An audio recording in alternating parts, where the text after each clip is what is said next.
Hi, this is the Free Art School where we talk about what it's like to live as an artist, from practical matters to what's most meaningful in sustaining a creative life.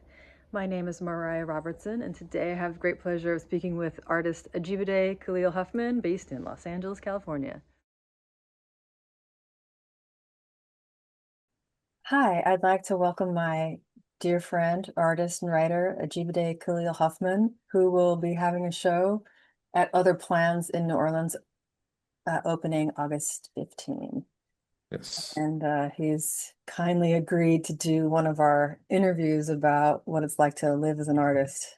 Thank you for inviting me, having me on. Yeah, as I work on this show and do everything. Thanks for making time during all this. Yeah. Yeah, yeah. We were just talking before you started recording about how uh weird it is, this moment. But I think like conversating, it's more important than ever to like connect with people is what I'm trying to say. So I appreciate it. Thank you. Oh, yeah. I But mean, the whole yeah, agenda is to help us connect and feel like we're part of the community. But I have to say that doing the talks one-on-one gives me a lot of like heart and edification. So thanks. sure. I'm sure. Yeah. I was gonna say, I mean, as a kind of preamble, I'm right now, so I teach at UC Irvine. I live in actually Long Beach now. It's closer to Irvine. Um, But I teach grad and undergrad and art. I'm working on a class. It's the first time it's been offered at Irvine, although other schools offer similar classes, or a similar class.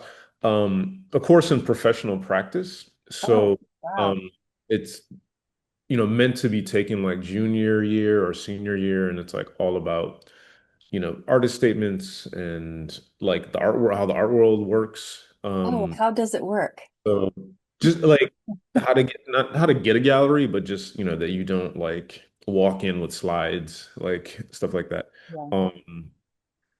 Yeah, I'm figuring out that now. I wish I had actually more kind of material, but I've had like any time to work on the class, sadly. But it's not until fall. We're on the quarter system, so I have time. But this has generally been on my mind. And it's very important to me as someone who doesn't come, from like money in the art world, which is like this thing that we don't, never talk about. To, help empower these students at this public university, many of whom do come from money still. We're talking about the UCs. So at this point, they're not just these.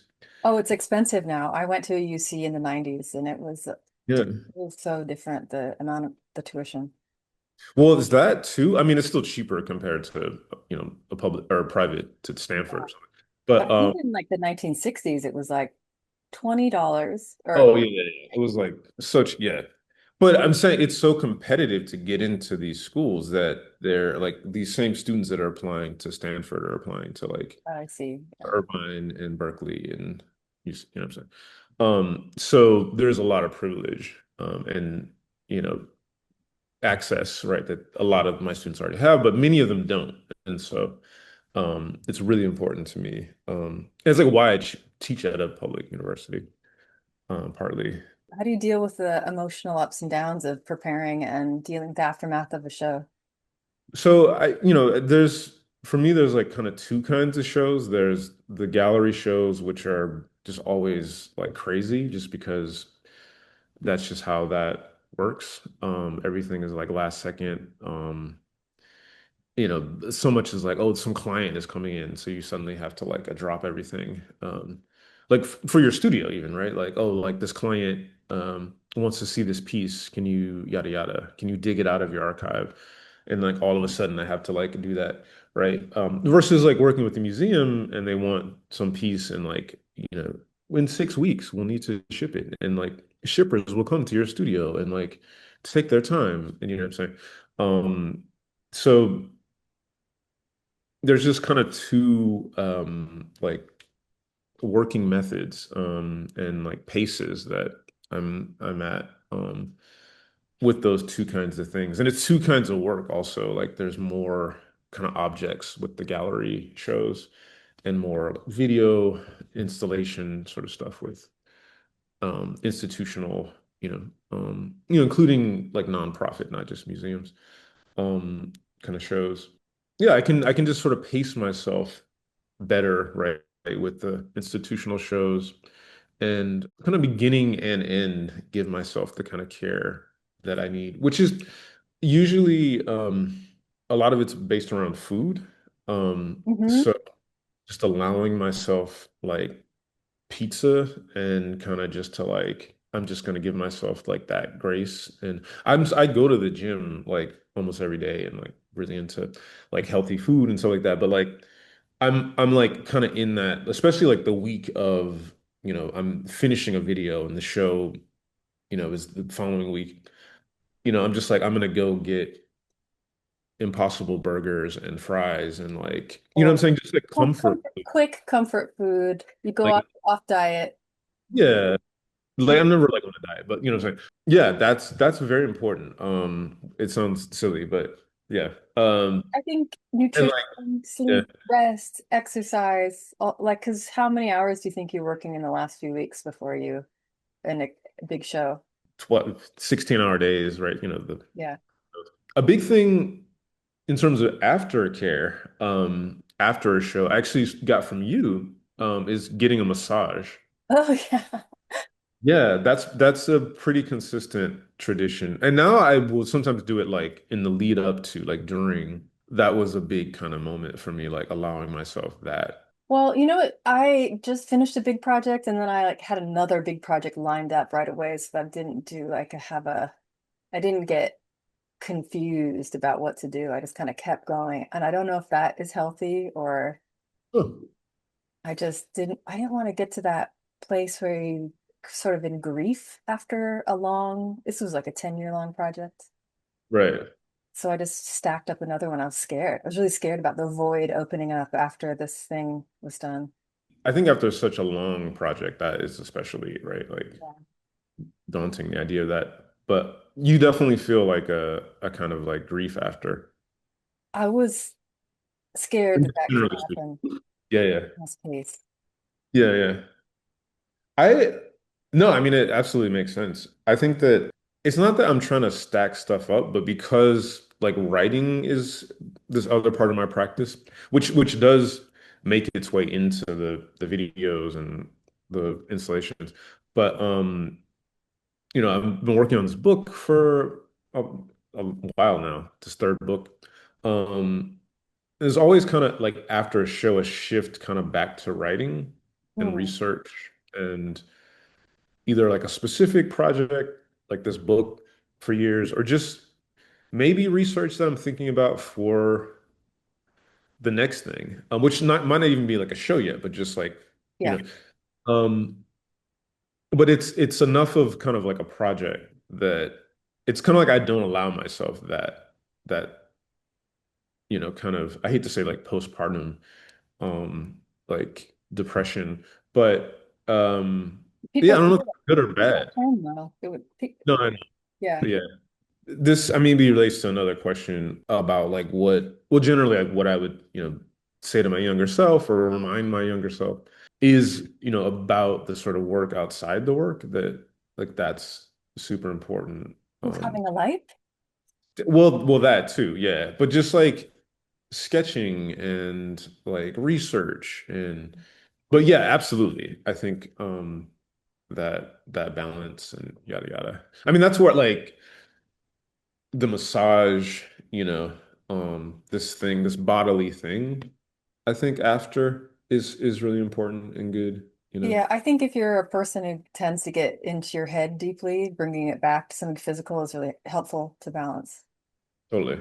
I just remembered I used to like after shows would alter my clothes. I'd like spend a few days just I don't know Oh, if that was always good decisions though.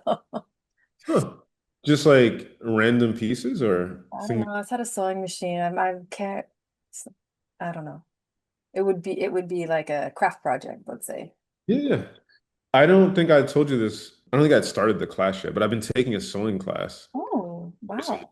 And yeah, I'm like hearing that, I'm like, maybe I should try that. after this show Mm. as like a thing. Yeah, okay. So like what else? Anything's ever gone real wrong that you had a extrapolated advice about? I'd say the only thing, this like crazy interaction with this like gallerist, um, ran this space that doesn't exist in LA anymore and like got into this almost not screaming match, but just with this person who was trying just being like very sketchy about the work and them thinking that I was like under like it was ridiculous. Wait, And my studio mate, like I mean, in the next space, like we shared this building, but we had different rooms. Like heard all this, so it was like super embarrassing. And I'm like, the least screamo aggro person, right? You know what I yeah. mean? But this person was like getting in my face. It was crazy. Wait, so were they trying to take advantage or they were being patronizing or condescending or just curious about the dynamic?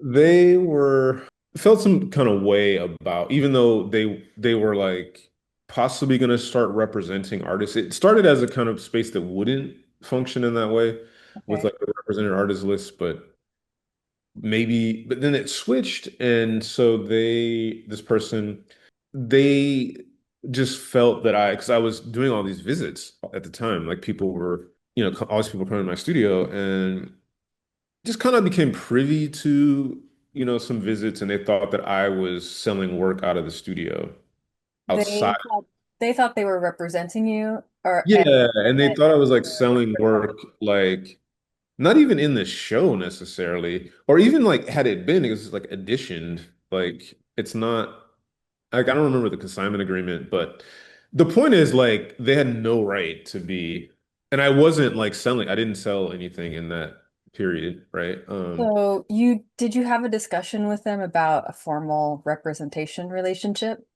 So that's the thing. So they were kind of trying to have that conversation, and then like I was just like not. I was like I'm biding my time, waiting for the right kind of person. It's And not the setup they had when you entered into working with them, and then they kind of changed the terms and they wanted more than what you had understood as the arrangement. basically, yeah. And I mean, as you know, and as a lot of people know, so much of this is like it's verbal, right? It's not Yeah. like the gallery I work with in New York is the first gallery that ever have like a contract, Oh, essentially. interesting. Can you tell us about that contract? I mean, stuff that is just kind of a given about like the split and all that stuff, but just like making it very clear. So nothing different than, your kind of standard agreement with the gallery, but just like putting it into on paper. I mean, I've been lucky with both of my galleries, but that kind of like formality around that was nice. And just clarity, transparency around that rather. Yeah, I think every other business has that kind of transparency or communication. And it's amazing the arts has been handshake deals and verbal agreements for the Yeah. most part. Or It's a working with galleries, working with institutions and museums. It's different story. always contracts and a lot of communication. Totally. And like wage, kind of standardizing pay, with those institutions, a lot of those institutions. It's just a different thing. I'll put a link to information about Yeah. wage. Yeah, they're great. If you have it in your power working with an institution to like encourage them to work for wage, you know, please do look for that. It's important that you get paid. Um, Oh, so can I circle back? I think a studio is a very uh personal place. It's very precious. And it's when someone brings in a negative energy, it has an outsized impact. Hmm. So I'm just wondering, did you kick those people out or how'd you get them out or what happened? Yeah, I did. Yeah. The one and only person I've had to ask to leave. Like, yeah, you need to leave. I usually, have very good experiences. I always say if you can have like a 2 hour studio visit, um, and not everybody can do that. Certainly if it's like a gallery you want to work with, like do even a show, I think it's like important to not just talk about the work, but part of the life outside of the work and that they understand how you work. And you have to like make it clear, but like you deserve to be respected in that way. Like I'll never forget my gallery that represents me here in LA took my work for a solo presentation to Basel in 2016, and or 2017. And typically you go, right? The artist goes and it's a whole thing. And I otherwise like avoid art fairs. But if you're doing like a solo booth, Yeah, right? it's like a show. It's like, yeah. Um, and my gallerist was like, you shouldn't go. Like you hate this stuff. And like you shouldn't do this. And it wasn't completely her being kind. She did have this strategy insofar as she was also thinking that she could spin this as like, oh, this person is, and I'm not really a recluse, but I like avoid openings and like it's not my thing. Like unless it's like a friend's opening, you know. Yeah. But she was like, this is like I can work with this, right? You're off, in your studio, you're a writer, you know what I'm saying? Um, Yada yada. But it was, still like 85 or 80% her actually seeing me and understanding that, unlike some people in this who like enjoy the schmoozing and going to like it feels like this is a part of why they're in this. Um, I hate that stuff. And it just brings me this like tremendous anxiety. And so yeah, I really like appreciated that. And that only came out of this kind of like, I mean, by that point we'd done a show together and like all this stuff, but it's like them knowing me beyond just the work, the life outside the work. Yeah, that's important to understand, like how to best use your energy and to work with someone who gets that about you and can, some people are great at schmoozing and some people it's exhausting. So you got to understand your own, and it's wonderful to work with people who get that about you. Absolutely. Yeah. The reason I was asking so many questions about that gallery switching the terms on you is because I had a similar, Mm. I'm like, and was it like this? And then did they change the terms? You didn't at all have like a paper kind of. No, it was a little bit like they say a lot of these relationships are like dating. Like someone thought was publicly announcing themselves as representing me, but we had never had an explicit conversation. And Right. when I called that to attention, they said, but we've been going in that direction. And I said, "Yeah, but I didn't agree." At this, Yeah, that's not how this works. yeah, Thanks. learning. But, oh my gosh, took me Yeah. so long. Took me so long to grow up. It's crazy. No, I know. I always feel like I'm like catching up, like I'm learning something and then I mean I guess it's just like life generally, but this art stuff specifically, like I'm figuring out something and then there's this next kind of thing to contend with. Maybe it's just what I do specifically, and kind of how involved it is. Okay. And that I I kind of mentioned research before, this is always this ongoing research. What kind of research? Or how do you do the research? So it is born out of, I think, an interest in something I encounter. It might be kind of like a thing I've been thinking about, like a broader kind of topic for a while, like Beyonce and like Black capitalism or something like that, which is like weirdly this moment. I feel like stuff that I wrote about in this essay that I never actually published, but I presented as like a paper. Um, Where did you present about it? Beyonce's at this college like years Okay. ago. Okay. Like about Beyonce at the Super Bowl and this like, her doing Black Fist and recently like there's this Buffalo Sh Soldier t-shirt that has this like really messed up sort of sentiments about the engagement with like the army and like Black soldiers with like indigenous people and it's like, don't you realize you are not, in fact, representing just Black history, but propping up this, military violence, right? So that just happened like this week. And so I feel like I need to, for this book that I've been slowly writing, kind of follow up and like have a kind of like end to this essay speaking to that moment. So it's like, that book I've been working on, now it's bigger sort of projects, but before sort of smaller scale kind of ideas that would eventually become pieces like videos.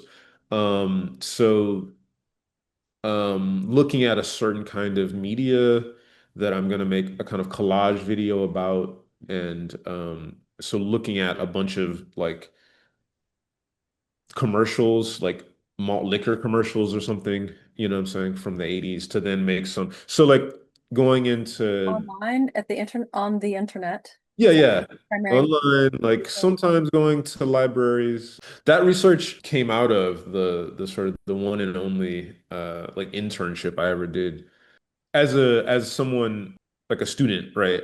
I guess if you can afford that, like do it, but I just don't believe in them. You know what I'm saying? So there's this part of me that's like down with internships and like You mean because they're that's exploitative? jobs. Exploitative because they don't pay?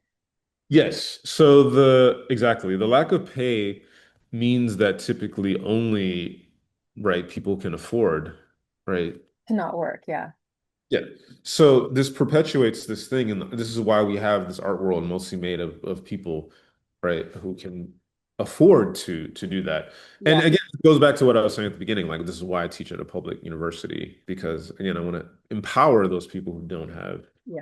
that. I went to expensive private schools, but was like a scholarship student, right? And part of me is at the same time, or was, we'll say, interested in being at a private institution and being like one of the few, you know, faculty of color for those few, students of color. Oh, Right? yeah, I'm remembering how important that was to me yeah, when I was an undergrad, those few faculty of color, right? Like yeah. they're there. So I think I can help more people, right, here than, what I'm saying. But yeah, thinking about younger me, it would have been nice to have another me around, not to toot my own horn.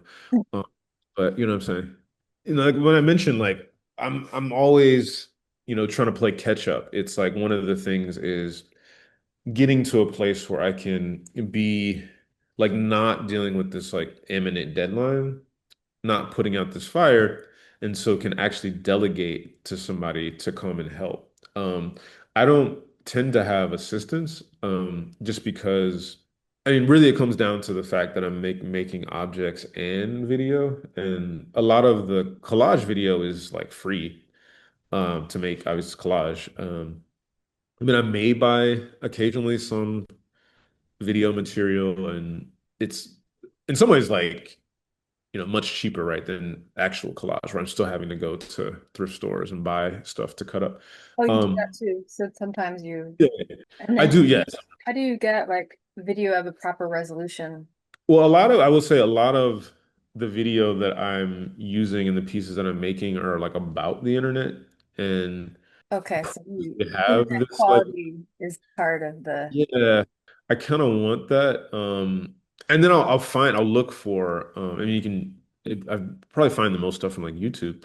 Um, put in the search 4K or even just HD. oh, right. And I mean, that's sort of one of my favorite kind of things to play around with is kind of the texture. So this like very fuzzy, like shot on a potato looking, you know, viral video from like 15 years ago, and then some like ultra 4K, like Dua Lipa talking about something, and you start to layer things and like can create this in a video, this similar kind of thing that you can with like paper and other materials and collage. And so I don't want this like same kind of thing that I mean like kind of like Christian Marclay, who's one of my heroes, but like all has this like digitized look.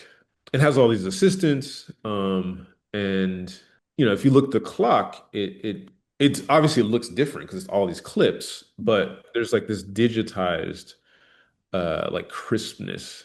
Oh, to- they've like made them uniformly crisp at this yeah, point. and it look really works for that work, Yeah. but I'm specifically not interested in that, and so it makes it a little bit easier to get these materials.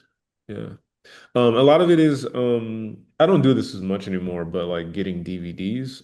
A lot of the Oh, yeah. collage videos I make are about like Hollywood cinema. So it's just like finding DVDs at the I would just get stuff from the library and then, you know, on my old computer, like rip it. I had this like Mac that other like was so hot, like the fan just burning, but it had a drive. So it was like that was my ripping, computer till like 2019 or something. And finally it just like died out. You started talking about how you can't really work with an assistant because you Oh yeah, yeah. make things all by yourself. And I think that the artists that make the big money are the ones that can outsource a bunch of the production work. And I find myself, I enjoy making things with my own hands so much that I, I don't know, there wouldn't be any joy or in having someone else do it. No, I totally get that. I mean, I was gonna say that for me, it's not simply about that delegation. It's that I'm making objects and videos. So I have to sort of choose between like being able to pay assistants to potentially do that or like paying people to just make the work, right? The shoot that I'm doing um here in a couple days for this upcoming show, I have to hire a camera person, a gaffer, a PA, 6 actors, right? And because I'm at this university and can utilize the studio space, but I'm still having to pay for all this crew, actors, right? So just like to make the work itself, right?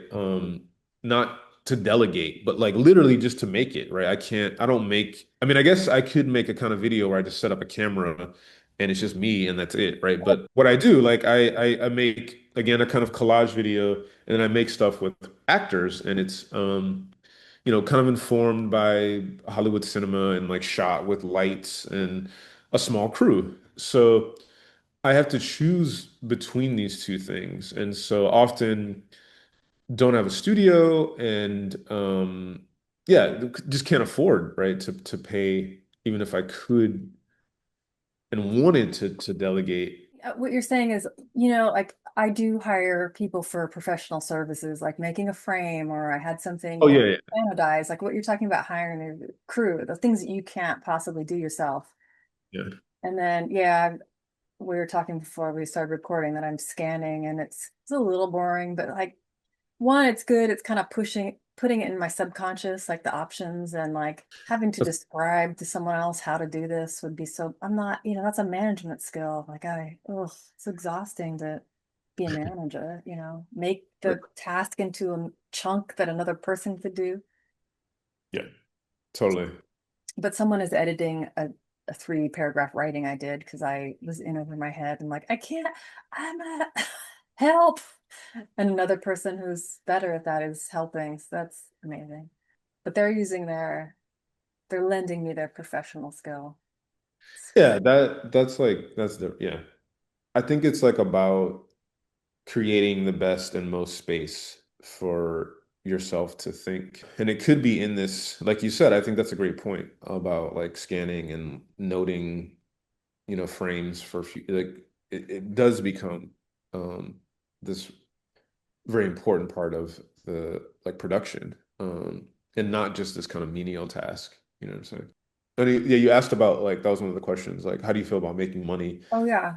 I mean, I feel better when it's it's like it's going back into the production when I'm taking some sale and I'm paying some crew people, right? I think that so first off, I think that like sort of honorarium from an institution, again, this is a little different. I mean, I think you do need to trace that money. There's definitely an institution that like I've decided to not work with and a lot of other video artists because of where their money comes from. That I'm not even going to say their name. But I do think about the who the collectors are, and the sort of complicity in inequality, right? In America. Like I sold a piece to a former athlete, and that felt a little bit better because this is like somebody that has a lot of money, but made it at the expense of their body and like are in an exploitative system that like the stadium worker like is probably not making enough money. But I think that that athlete should be paid, right? If that team is generating, it shouldn't go to the owner, right? I'm not mad at that athlete for, you know what I'm saying? Mhm. That feels a little bit different than somebody that I know is, made their money exploiting workers and stuff like that. And this is, if we're being real, right? There's a lot of collectors in the game. And yeah, like things related to sort of financial interest. If I'm being real, I don't sometimes even think about it. I don't want to know. And I think that like the galleries I work with, they know not to kind of Yeah, they know involve what in you're. that way, but you know what I'm saying? It's complicated. I think that it's yeah, that ideally I would be only selling work. Like it would be a dream to like I had actors buy my work. That's a similar thing, right? They've made a bunch of money, but it's like they don't own the means of production. They're not the studio head. You know what I'm saying? I'm not like mad at them for whatever. And this is the whole thing with like the fires, right? These people online, like, like they deserve, it's like, no, this is not the rich that we want to eat, right? This is not what we're talking about. Like you realize that, right? Like I'm saying all these actors or whatever are good people, but like they don't own the means of production. They're just like happen to be in this industry where the thing they do generates a lot of money and they should get their share of that. It shouldn't all just go to shareholders. You know what I'm saying? That's like ridiculous. So, Well, that's interesting because everyone takes that question in a really yeah. different way. Yeah, I mean, I think that, It is a loaded yeah, topic. yeah. I, again, like where I started, like if I can know that it's coming from an okay place and a lot of it is, again, going right back into the work, paying somebody else. Um, I've never, had volunteers on set. One of my professors in grad is one of the founders of Wage. So I always pay, like I have to be able to pay people. You know what I'm saying? So Agreed. this is our work, right? You need to make money from it. So I mean, yeah, other people, it's all kinds of ways, I guess.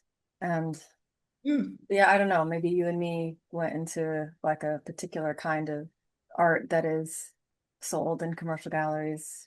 I think you work more with institutions than I have, but I mean, it's all kinds of ways to be an artist. I think, but we're in absolutely. an MFA track commercial gallery institution zone. Absolutely. Yeah, no, this is yeah, yeah. No, I'm speaking absolutely to like our particular Yeah. like track and Yeah. I think that's a completely beyond valid way of being like, just having a studio and you have a job and you make art and you that's it, right? And maybe you're in some shows and but you're still an artist, right? It's like doing it consistently, like not just randomly, but Yeah, it's more like a that's calling than like a job.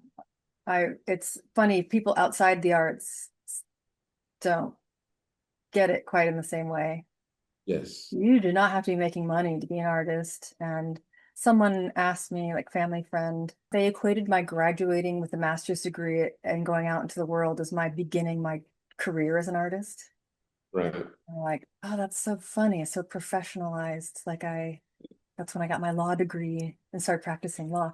I'm like, no, I ran an artist run gallery. I've been doing all kinds of like stuff for no money and not much attention since I was 20 years old, not or maybe longer. When you go back, you're like, well, I did do some weird stuff as a kid, a little child. That looking back, I see the red flags along the path. So it's kind of been the whole time. No, I mean, it's like you have to do it, right? I do think all the stuff that you described, that is a career, and Yeah. it's Yeah. we're like resistant to that term. Well, But that's like interesting. that's kind of like among the things that I'm gonna advocate for in this class is like how you can kind of empower yourself, right?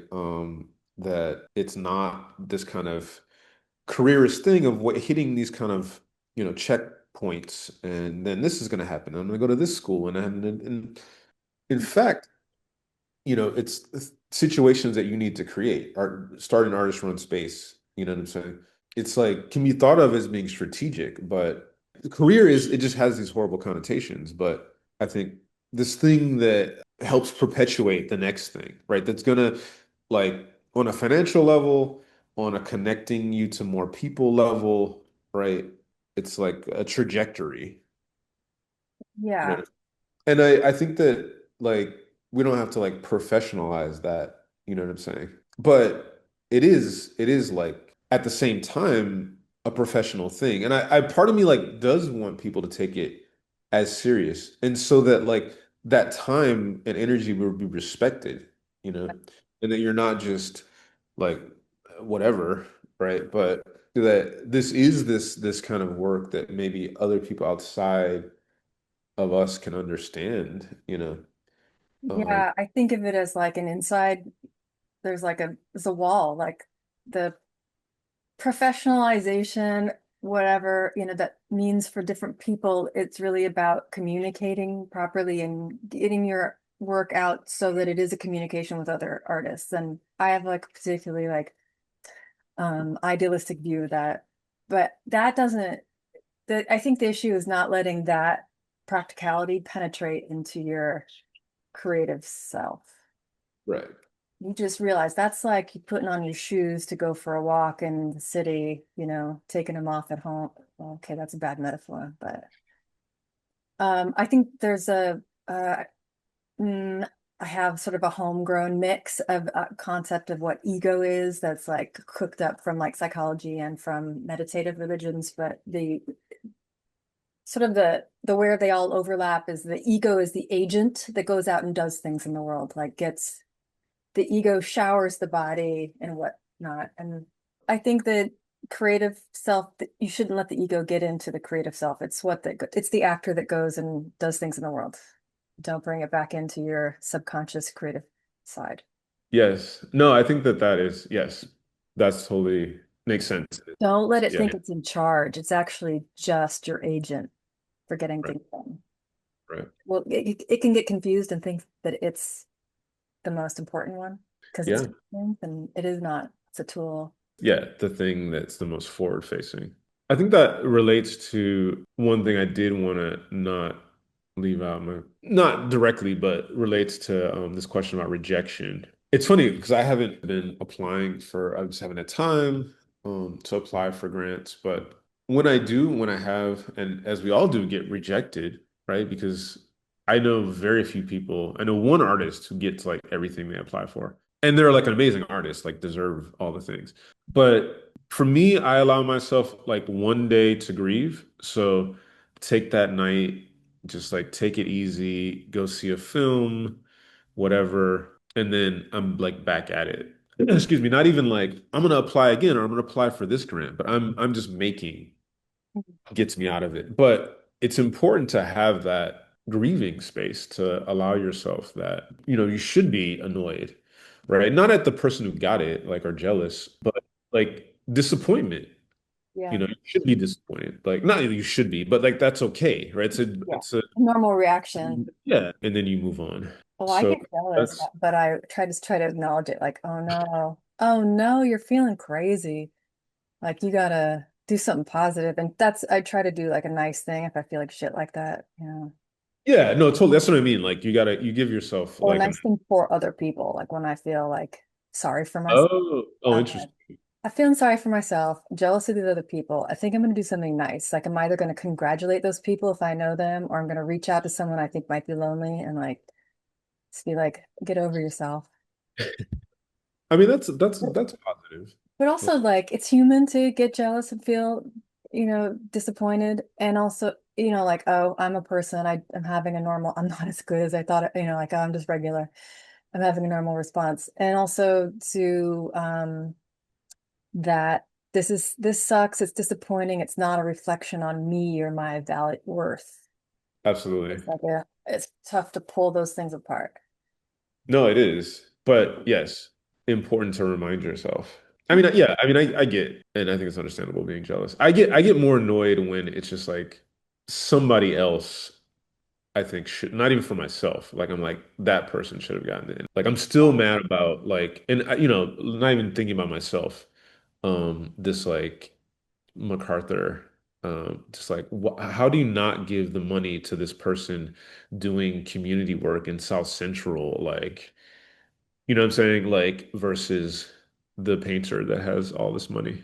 Oh, yeah. Like, it's like, what are you doing? Like, they could. There's so many like fucking babies that this person like could have fed in South Central, and that they still will feed. Yeah. It makes me mad. That like that feels unfair. I mean, there is a lot of unfairness in these grants and things like that, and Oh, like laziness with curators, like the same people getting the same thing over and over. It's like it's curator laziness. You know what I'm saying? Like we're just gonna go to the same studios. Um, oh yeah. I don't know. I think it's your job as a curator to not fully come around necessarily, but to at Oh, least yeah. like engage. And I've already complimented my New York gallery, but like I'll give them another. The director of that gallery like goes to the most like and posts like I'm at yada yada show, like I'm here, like goes and sees and like is seeing art, and I feel so lucky to work with this woman because like she can actually Okay. engage more than just business, and really like what's happening and what artists are doing, and yeah, it's nice.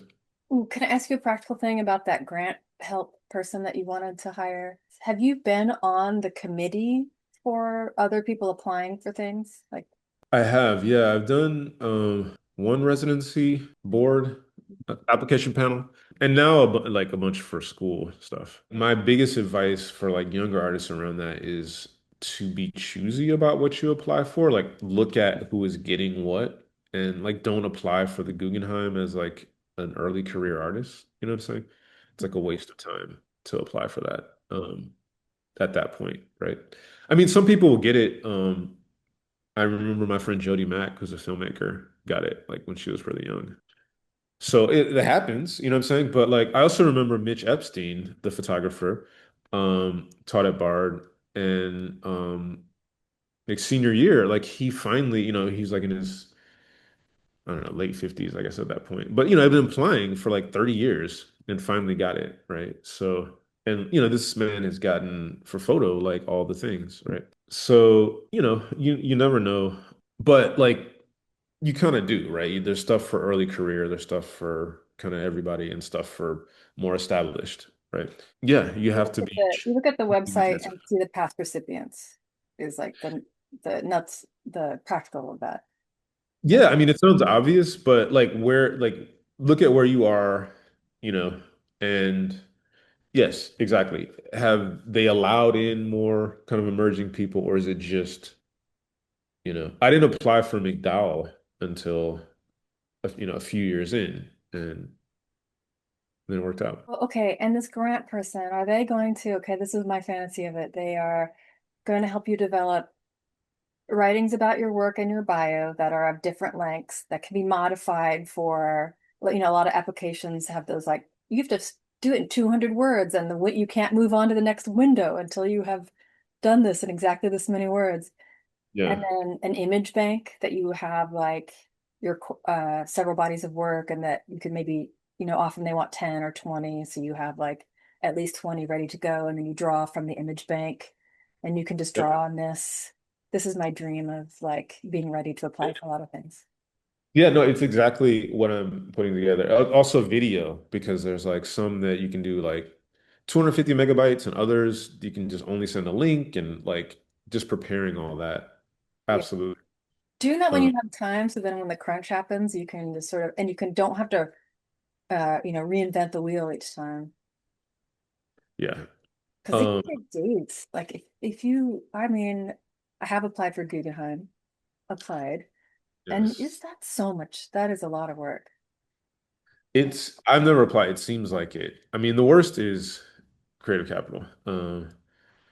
And They all take at least like, you know, 10 to 40 hours, if not more, to make a decent application for a serious grant. It's great if you can like use a bunch of that work over and over again for different ones.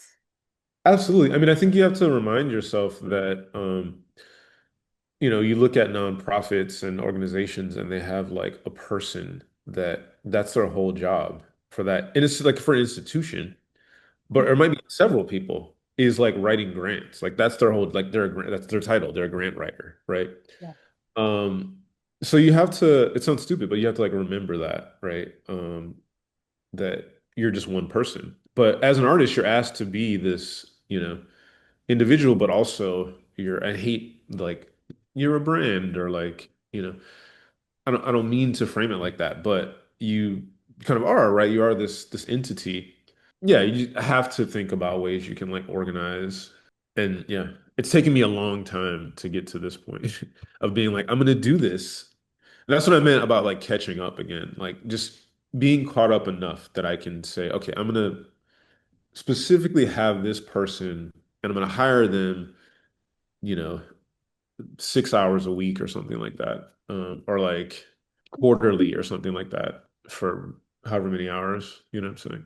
Yeah, I think realizing also that I could kind of hire people project to project.